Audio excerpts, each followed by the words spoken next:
Welcome to the Deep Dive. We're here to break down complex sources and give you that core understanding you need, basically your shortcut to being truly informed. And today, we're tackling something absolutely fundamental. Yeah. Light. It's a paradox, isn't it? Science measures it, but it behaves so strangely. Yeah, it lets us see everything, but defining it, that's tough. Yeah. And everything seems drawn to it, plants, people.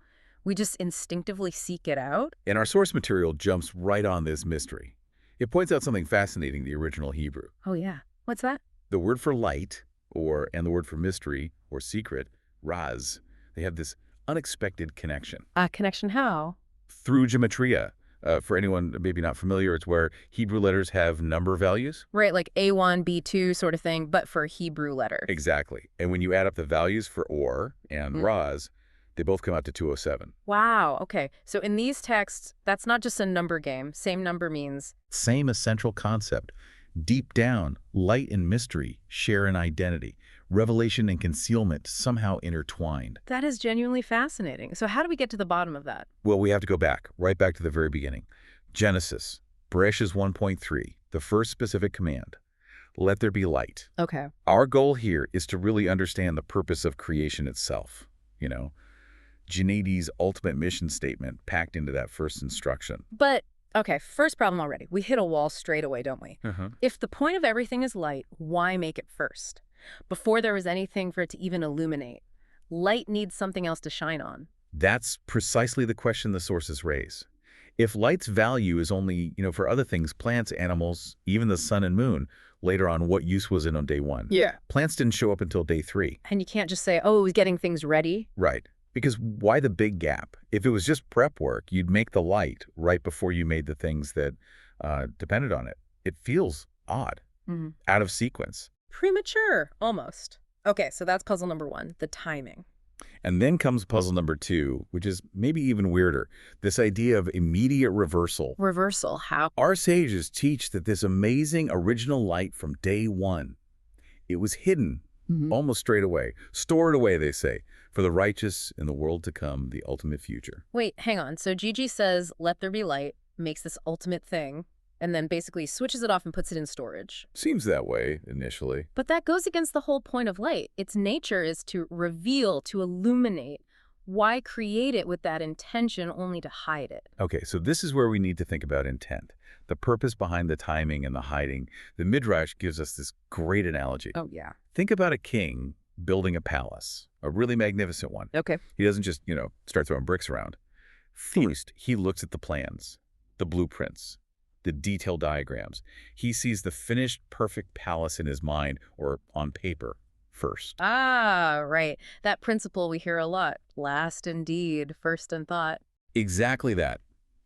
The final goal, the completed palace. That's the very first thing in the king's mind, even though it's the last thing that gets built. So, spiritually speaking, D laid out the ultimate objective right at the start, before the actual building began. Precisely. Let there be light wasn't about needing physical light on day 1. It was D saying, this is the point. This is the ultimate goal of everything I'm about to do. Okay, that reframes the timing issue. The light is the blueprint, the ultimate goal stated up front. But if the goal is pure light, pure revelation, why does the world we live in feel so, dark, so full of struggle and concealment? That connects to the word for world itself, olam. The sources point out that olam is linguistically related to halem. Which means? Concealment, hiding. The very nature of this olam, this world, is that it conceals godliness. It's designed that way. So creation starts with the statement of ultimate perfection light, and then immediately moves into the process, which involves concealment. Yeah. And the purpose, the mission set out by Let There Be Light, was for us, for humanity, to take this world, this place of, frankly, deep concealment and darkness, and to refine it, to transform it, to turn the concealment itself into revealed, jiddly light. Basically, to make a home for the divine right here, in this physical lower reality. So let there be light had to be first because it was the reason for everything else, the foundational purpose. Exactly. It wasn't just step 1 of the process. It was the process's defining goal. Okay, that shifts things significantly. The whole creation story becomes the unfolding of that initial purpose. Now let's circle back to that gematria, light, or, and mystery, Raz. Yeah. If the ultimate endgame is total light, total revelation, Why is it conceptually identical to mystery, to concealment? Hmm. Well, you said light and mystery are two sides of the same coin. Yeah. Does the purpose itself have, like, two aspects? That's exactly how the sources explain it. Two dimensions. First, you have the ultimate all-encompassing goal. That's the transcendent light of day one, the whole view. Okay, the big picture. And second, you have a kind of ray, a semblance, a reflection of that ultimate light that gets drawn down and invested into every single thing created afterwards. Ah, so the light isn't just the destination, it's also like the fuel, the internal drive pushing everything towards that destination. Beautifully put. The goal is embedded within the process. And we see that. How? Look at the text again. After almost every day of creation, what does it say? And Yehi saw that it was good, Toph. Right, good. And in these mystical texts, goodness, Toph, is directly equated with that original hidden light. So when it says it was good, it's not just GD giving a thumbs up. It means that even though the big, overwhelming light of day one was put away, a specific piece of it, a ray of that ultimate purpose, was infused into the very fabric of everything being created. like a hidden seed of potential. Exactly. A hidden potential, an inner spiritual engine, you could say. It empowers everything, every plant, every animal, every natural law, to ultimately strive towards that goal of transformation and revelation, even if unconsciously. Now, for listeners familiar with Kabbalah, this has to map onto the Sephirot, the divine emanations, right? This idea of an ultimate purpose versus an active force within creation. It maps perfectly. That transcendent light of day one, the blueprint hidden away, that corresponds to Kesser, the crown. Kesser, the highest level, beyond grasp. Right. Think of it as the ultimate will, the root potential that exists even before structured reality. Yeah. It transcends the whole system of creation. It's the source, but it's hidden, veiled. So Kesser is the ultimate vision, the mystery part, Roz. What about the ray, the active part drawn down? That corresponds to chest, kindness, loving kindness. Chest. How does kindness fit in? Chest is the first of the emotional attributes. It represents this outflowing, expansive, active energy. If Kesser is the hidden grand plan, chest is like the initial burst of energy, the loving drive to actually start building, to bring that plan into reality. It's the force accompanying the subsequent days of creation. I see. So the highest goal, Kesser, stays hidden, like the mystery, Raz, while this active energy, chest, gets things moving. And the goal stays hidden because the job isn't finished yet. Precisely. It will only be fully, openly revealed when creation reaches its intended perfection, when humanity completes its task. Until then, the purpose guides us, but subtly, like a hidden current. Okay, that explanation for why it's hidden makes a lot more sense now. It's not arbitrary. It's part of the plan for us to reveal it.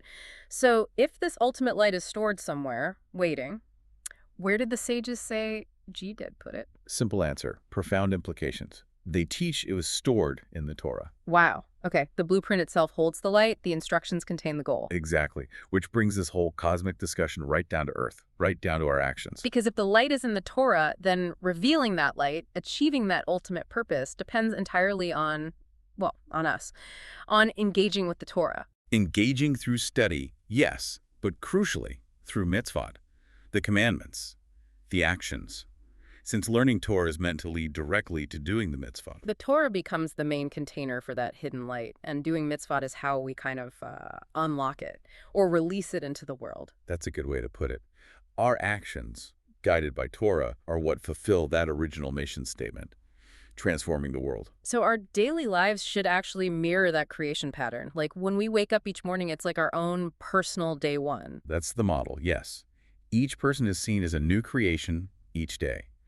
And just like Jandi started with the goal, let there be light, the first thing a person should do upon waking is establish their own clear goal for the day. To consciously decide, my actions today will be aligned with that ultimate purpose. That resolution comes first. It has to. That intention, that let there be light for your own day, needs to guide everything else you do. So it's not just about having some big abstract goal filed away. It's about actively infusing that purpose into the small things, the mundane stuff, making sure even everyday actions are driven by that higher intention. Exactly. The blueprint has to inform the building moment by moment. Okay. Now, you mentioned transforming darkness earlier. I think most people assume darkness or evil just exists. Well, to give us free choice, like you need the opposite to choose good. That's the common understanding, yes. Contrast. But you're saying the sources go deeper. Much deeper. They suggest darkness wasn't created just as a backdrop for good. It was created with its own purpose. which is to be transformed by us through our divine service, our Torah and mitzvot. We're not supposed to just push darkness away or ignore it. We're meant to fundamentally change its nature. Change it into light. Into a unique kind of light, a light that could only come about through the transformation of darkness itself. It's not just elimination, it's elevation. Recasting the darkness so it actually generates light. Wow. That's a much more active, almost aggressive role than just choosing good. We have to engage with the concealment and turn it into revelation. It's a huge task, Yeah. a radical transformation of reality itself, Yeah. and obviously requires immense strength. Where do we get that strength? It sounds almost impossible. The sources give us the assurance right back in the very first word of the Torah, Bereshit, in the beginning. Yeah. They interpret Bereshit using wordplay, for the sake of Rishis, meaning for the sake of the first. And they identify two things called first. What are they? The Torah, which is called the first of Yahweh's ways, and the Jewish people, called the first of his harvest. So the world was created for the sake of these two firsts. That's the idea. That original intent, embedded in the word Bereshit, is the source of the power. It empowers us, humanity, guided by Torah, to actually succeed in this mission. To take a world that started, as the text says, with chaos, emptiness, and darkness, and actively transform that darkness into divine light. The light had to be hidden so we could be the ones to find it, to reveal it, and even to transform the hiding place itself. Precisely. That's the mission. Okay, let's try and pull this all together. We started with light created first, then hidden. Right. Not just created first chronologically, but established first as the ultimate purpose, the mission statement for all of existence. Laughed in deed, first in thought. Then hidden, stored away in the Torah, so that we, through study and action through mitzvot, could be the agents who reveal it. And not just reveal it, but actually transform the darkness, the concealment of the world, into a unique form of that light. It all comes back to let there be light being the ultimate goal, and our lives being the process of achieving it. And the ultimate fulfillment of that goal. The sources describe a future time, as the prophet Isaiah says. Go on. The sun will no longer provide light for you by day, nor the moon's brightness shine on you. So no more physical light sources. For Gade will be an everlasting light for you. The revelation will be so intense, so direct, it transcends the physical means we currently rely on. An entirely different kind of elimination. Complete transcendence. So thinking about everything we've discussed, the hiding, the transformation, the ultimate goal. The final challenge for you, listening, isn't just about finding light despite the darkness in your life or achieving some kind of balance. No, it's much more proactive than that. It seems the real mission, based on these sources, is to actively engage with that darkness, that concealment, whatever form it takes in your world, and work to transform it. To make the darkness itself into a source of Jeedly radiance. To find the ultimate purpose hidden within the deepest mystery. That's the deep dive.